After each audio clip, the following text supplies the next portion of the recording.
São Bernardo de Graciliano Ramos. Então, São Bernardo de Graciliano Ramos foi escrita em 1934 e é parte de um grupo de obras pertencentes ao chamado Ciclo da Seca, que marcou o movimento modernista da segunda geração, a segunda geração de 1930 até 1945. Então, São Bernardo de Graciliano Ramos foi escrita em 1934, entre a Primeira e a Segunda Guerra Mundial, certo? Para você se localizar, logo depois da crise de 1929. Você se localiza no tempo. O que aconteceu nessa época no Brasil e no mundo?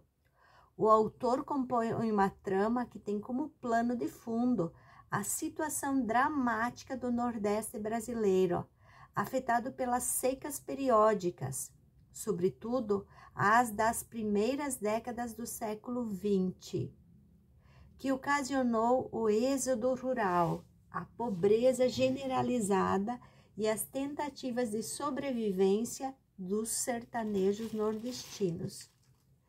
Embora escrito dentro desta temática, São Bernardo de Graciliano Ramos se difere das outras obras contemporâneas a ela, pelo estilo da narrativa, já que se passa em primeira pessoa. Então, é o narrador que conta e participa da história, e é uma obra em estilo psicológico. O narrador personagem, Paulo Honório, grava o nome, Paulo Honório, narra sua vida de guia de cego no interior de Alagoas até se tornar um grande latifundiário.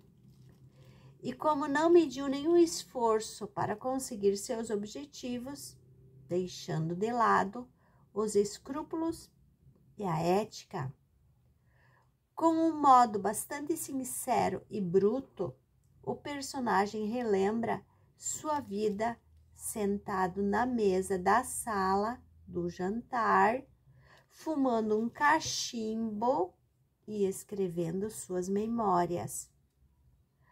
Paulo Honório é um homem brutalizado. Depois de envolver-se em uma briga, é preso e, quando sai da cadeia, resolve conseguir de qualquer meio a Fazenda São Bernardo, que dá título para o livro, Fazenda São Bernardo, onde era trabalhador alugado. Inicia então uma falsa amizade com Luiz Padilha, o herdeiro da fazenda. Luiz Padilha passa a incentivar seus maus projetos e, por inexperiência deste, a fazenda vai à ruína econômica.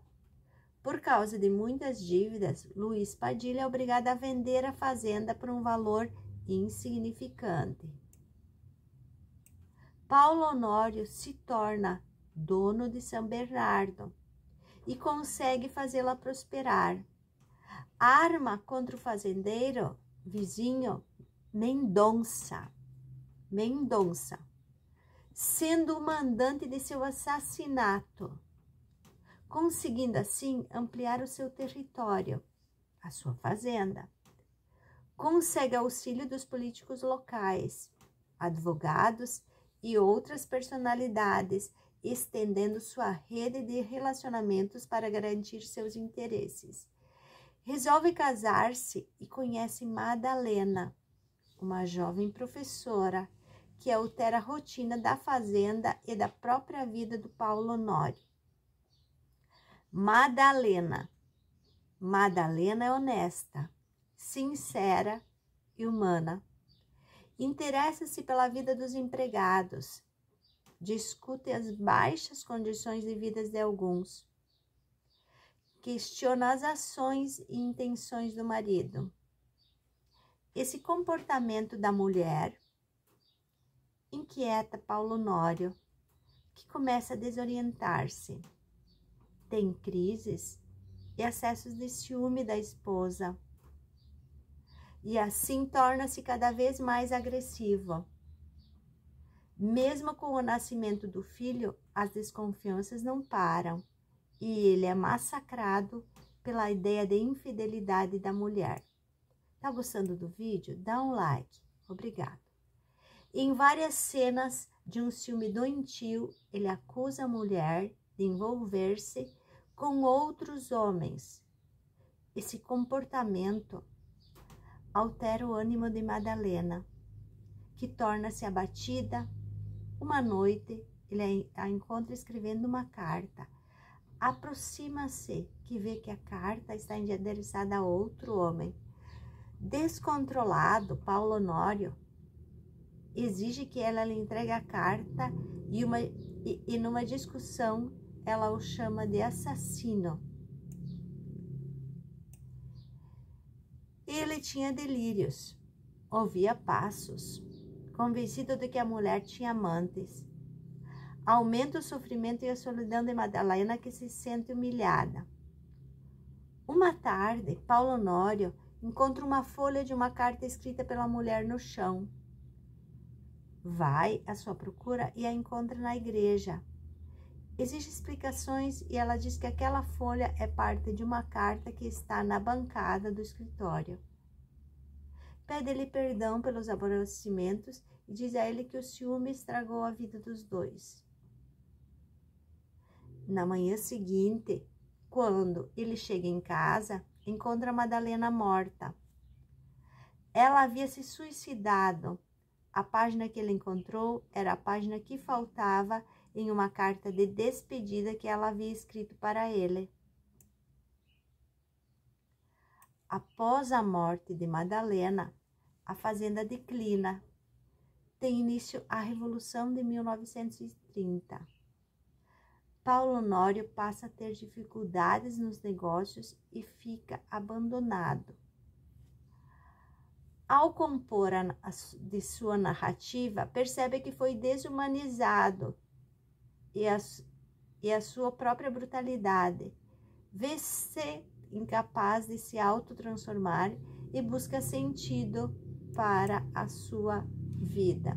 Então, esse é um pequeno resumo de São Bernardo de Graciliano Ramos. Mais um pouquinho, vamos falar sobre este livro, São Bernardo de Graciliano Ramos, que faz parte, então, da primeira geração do modernismo brasileiro. Tá ligado com a história do Brasil e com a história do mundo. Vamos falar um pouquinho sobre Graciliano Ramos. Quem foi Graciliano Ramos?